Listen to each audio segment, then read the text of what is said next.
Thanks very much. Happy Nowruz to everyone who's here. It's a beautiful holiday, and I would just link it to what we are doing here today in these two ways. One is, as I'm sure the Iranian Americans know, the history of Nowruz goes way back, more than 3,000 years in Persian history. And that reminds us and gives us context that the extremist, terrorist, repressive regime that captured Iran in 1979, 40 years ago, is truly a brief and passing moment in the proud more than 3,000-year history of the Persian people. It's been brief, but it has been a nightmare for the people of Iran and for those who care about them. And I believe that nightmare is ending now, as sure as day follows night. Nowruz means, as I'm sure most of you know, new day in English. And with you, I hope and pray, and I believe with confidence that a new day is dawning for the people of Iran, when they'll be liberated from the totalitarian, corrupt, terrorist regime in Tehran that suppresses their God-given freedom, stifles their personal dreams of rising up, and steals their hard-earned money so it can be sent to Syria, Lebanon, Yemen. Terrorist camps are put in Tehran into the pockets of the political leadership of the country. I think we can work together to bring about the fall of this regime. Now, why do I believe that? I build on what the ambassador and General Jones have said, because the regime is really rotting.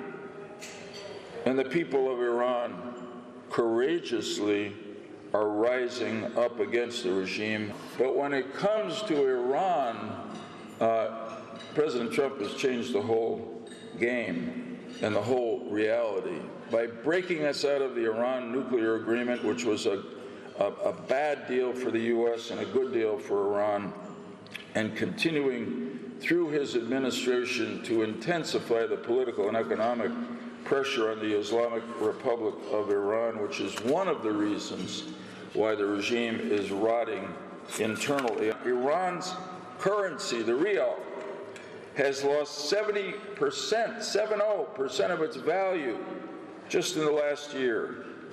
Inflation in Iran on key consumer items has reached above 100%. Unemployment in many of Iran's cities is above 50%.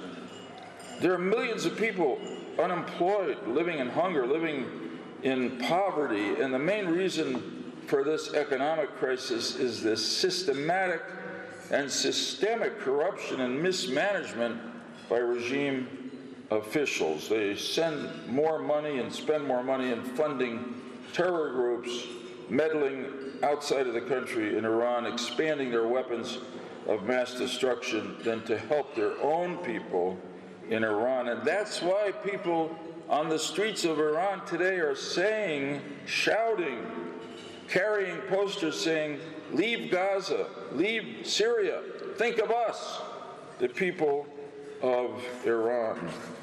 When it comes to human rights, you've also heard some of the sad facts there. Since the uprisings began, the latest round in December of 2017, they've kept going, notwithstanding the fact that there have been more than 8,000 arrests, notwithstanding the fact that Iran has the highest number of executions per capita of any country in the world. 3,600 people have been executed just during the regime of the so-called moderate Rouhani.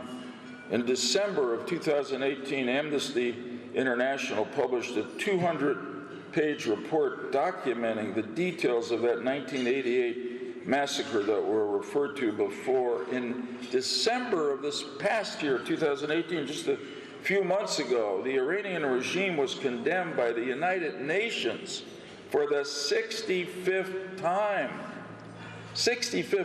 for its ongoing violations of human rights.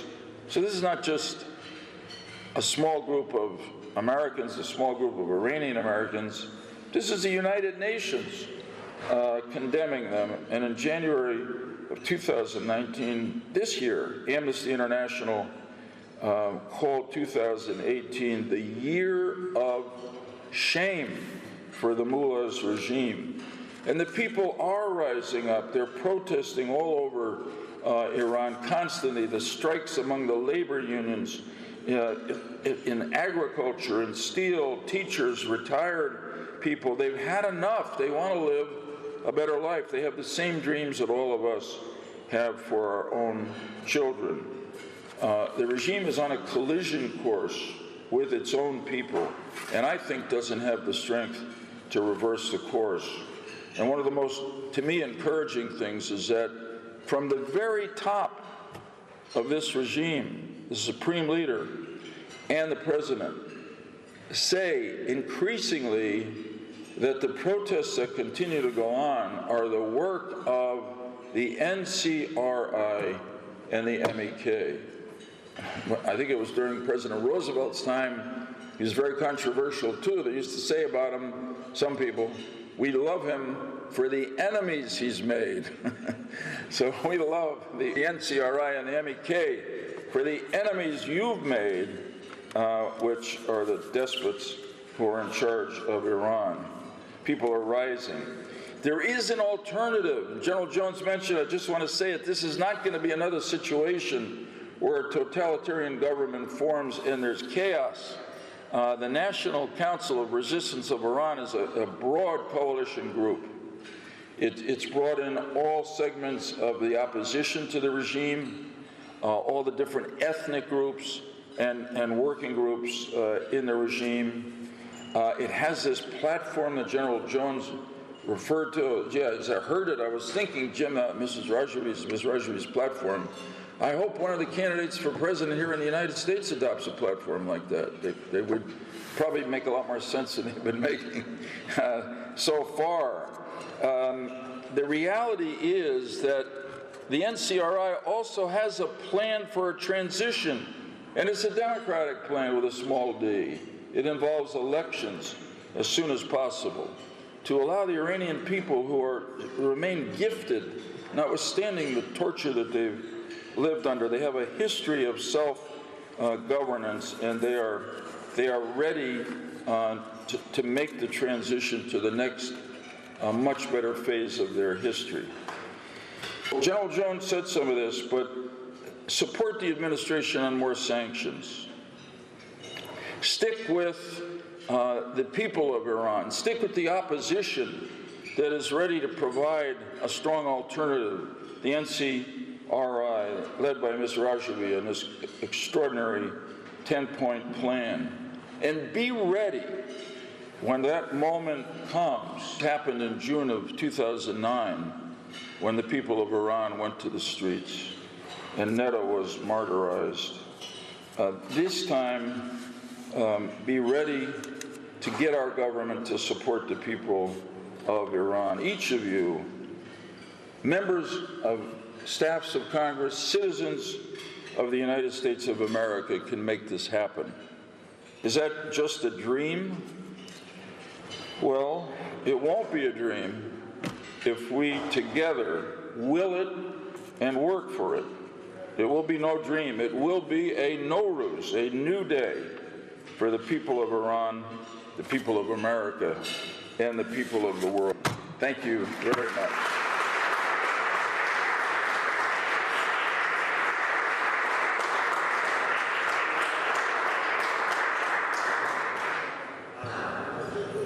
Thank you all for being here. I just wanted to stop by and tell you how much I appreciate you being here, coming up, talking to your congressman. You have others advocating for the cause also. That's really what it's all about. So thank you all. We're committed to helping you any way that we can.